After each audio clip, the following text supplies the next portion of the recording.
What's going on, Hyperdrivers? Got a new Hot Toys to unbox today, and in a lot of ways, I'm more excited about this one than I was about the Darth Revan that I just unboxed a few weeks ago.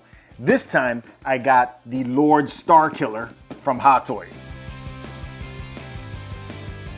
Now, this is a figure that I never thought Hot Toys would make, and I'm really digging that they're starting to get into the video game characters with Darth Revan. Now you got Starkiller and Darth Malgus already up for pre-order. I'm really hopeful that they come out with a Galen Merrick figure, because that would be so sick, and I think Sam Witwer would be all over that. Now this is the exclusive version of the figure, so it comes with that gold coin. There was also one that came with a red coin that you would have been able to purchase over in China. It originally ran $270, so let's find out if it was worth the buy.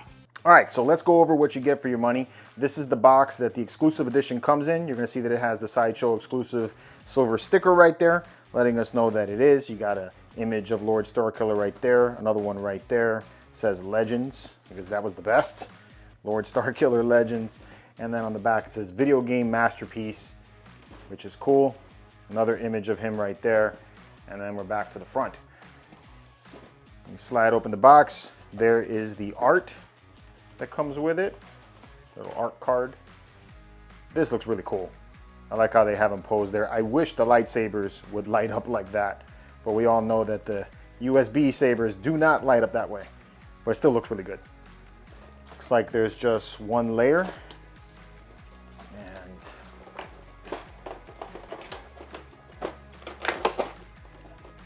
okay, this is pretty much how it comes packaged. So there's a separate box right here that has all of the different lightsabers. It looks like some of the swap out hands.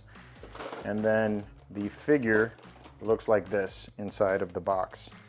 So just like with the Darth Revan, it doesn't seem like there's a lot of accessories for the money. All right, so you get some swap out hands, which are extremely highly detailed. I like how you have all of this texturing right here in the forehand. I love the pose of the way this hand looks. And then you have these claws. This is all plastic and feels extremely delicate, so I would be cautious. It seems like this is going to be a little scary putting these hands on. You also get a couple of hands that are gripping hands, so you can see that this one is where you hold the lightsaber. Again, this looks like this is going to be kind of fun putting the sabers in the hands, but we'll see how that works out. So you get two of these, one for the right hand and then also one for the left. You get some lightsabers. Start off with these. This looks like this kind of looks like a Darth Maul handed lightsaber. That's interesting. So you have that, and then this one kind of resembles the Darth Vader saber in a way, except that the switch is on the wrong direction, I think, and it's not black shrouded at the very front. So that's interesting too. And then it comes attached with to the clips, which is that's a little bit of a strange idea. It's like, what if you wanted to have him holding the lightsaber? So that's the first set of sabers. Okay, you get this one here with a red or brown looking grip. It's kind of cool, and it looks like there's a piece of cloth that's wrapped around the front part of the shroud, and you have the emitter right there. These look pretty cool. Again, same thing. Kind of weird that they put the ring right there where it would clip into. I don't understand why they wouldn't just put a ring on the back of the hilt. You know, that makes more sense to hang. This kind of a weird spot wouldn't be the where where you would actually put a lightsaber if you were mounting it to your clip. So that's a little bit weird. You get this all black one. Same type of clipping on the side there. All right. Yeah. Okay, and then this is the normal or the more iconic version of his lightsaber, the Galen Merrick or Starkiller lightsaber with the exposed crystal. It'd be dope if this lit up. All right. Again, a weird spot to put this. So, and it shows that he has it in the pictures, holding in the hand. So this has to come out. Oh, okay. All right, so it looks like if you unscrew it, yep. Okay, so it's hard to see probably in this video, but there's some threads right there, and it screws into the lightsaber. There's a hole right here, hard to see again, for it to connect to. But again, it's like, I think it would have been better to just have some kind of a clip attachment or magnet or something to attach it to the side of the belt versus this. I feel like this is gonna end up looking a little weird. You also get the Lord Starkiller hilt. So it's got the fangs on it, which look really cool. And this one has a regular belt clip. Again, also on a weird spot. I think that would be up here, but I mean, that's where they put it. So there's that. And then they have one that connects with a USB cable so that you can light up the saber. So it looks like only one of the lightsabers are capable of lighting up. Here's the exclusive coin that you get. And this one has Starkiller on the face. The other one had Darth Revan. And then on the back it says Star Wars. This is actual metal. So that's a little accessory for you to have. You get your USB block so that you can plug it in for power. It doesn't come with a cable to connect to the wall or a USB-C cable, so you're gonna have to supply that for yourself. But this is how you would light up the sabers.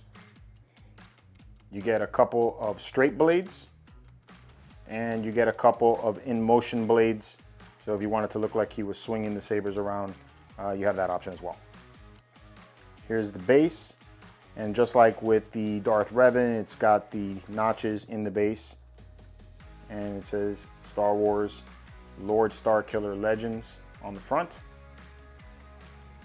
And that's how this looks. You get a crotch grabber that goes with it. And it clips into one of these slots right here. So you can actually move this around if you wanted to, depending on where you wanted to put it. So that's kind of cool. I like the way those bases look. All right. All right.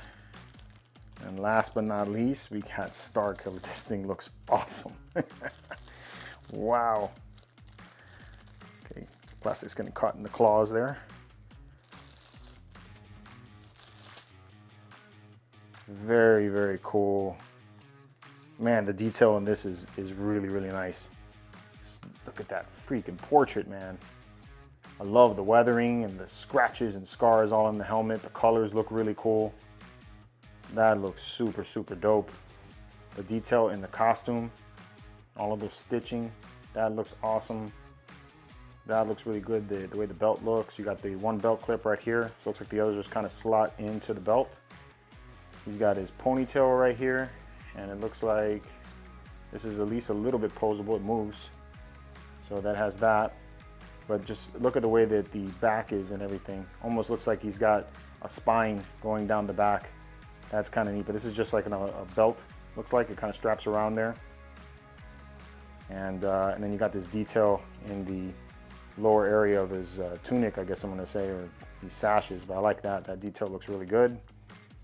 This feels kind of like a pleather material, kind of similar to like what is on Darth Vader's costume. And then look at the details in the boots. That looks really good.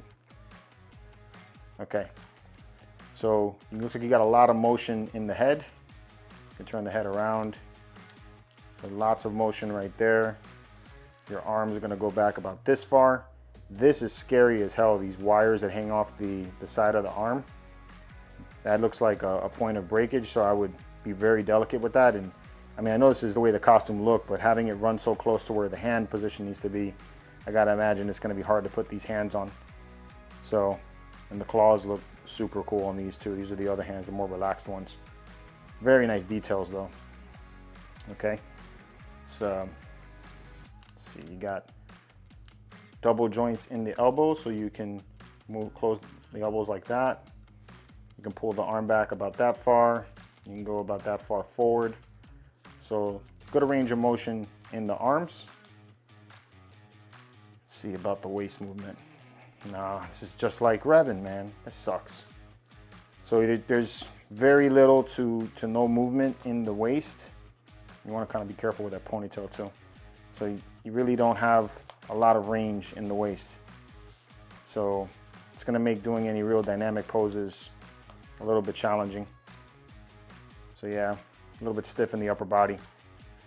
Looks like the sash has wires through it. This is good, because then you can create some, you know, motion and everything right there when you're posing the character. I like that. Looks like all of them have that. Oh yeah, this is good. like that. All right, did they give us the, oh yeah, they got ratcheting in the legs. Yes, that was missing on Revan. I don't know why they didn't give it to him, but this one here has the ratcheting in the legs, so that's good. You got double joints in the knee, so you can pull back about that far. You can twist around with that. And then your ankles have lots of range of motion in the ankles as well. Kind of similar design to, it looks like what they did with Revan, that they have it separated here at the ankle. And it looks like there's a little bit of an exposure to where the ankle joint is. So you have to kind of pull that down to keep it hidden. Overall, I really like the design of the look of the figure. It looks really, really nice. I just don't like that you don't have a lot of range of motion in the waist. But let's see what kind of poses we can put him in, and then I'll give you my final thoughts.